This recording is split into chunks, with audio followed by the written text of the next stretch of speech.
President Donald Trump has long maintained that there would be no ISIL if the United States had taken the oil in Iraq following the U.S. invasion.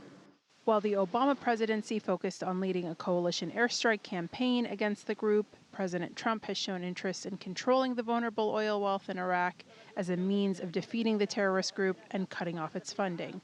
I've always said, shouldn't be there, but if we're going to get out, take the oil. If we would have taken the oil, you wouldn't have ISIS. Estimates by one research center show that in 2015, ISIL had oil revenue of about $600 million, compared with more than $1 billion a year earlier, an indication the fight against ISIL was taking a toll on the terror group's financing.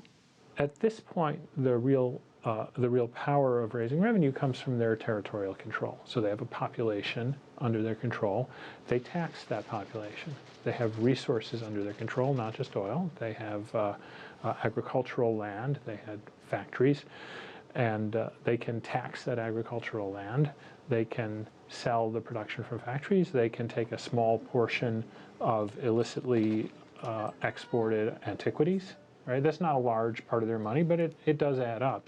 Experts say ISIL has used extortion as part of its tax collection and a long-term source of revenue. But the disastrous condition of public services has forced increasing numbers of residents to flee, all while ISIL exploits the country's resources to meet its own goals. Yes, they do some things cheaply, but not as cheaply as people think. Right? So they pay salaries.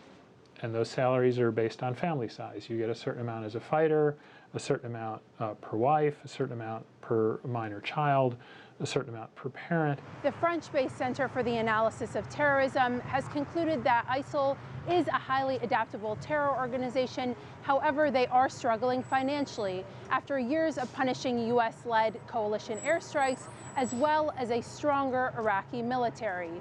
Yasmin Alamiri, CGTN, Washington.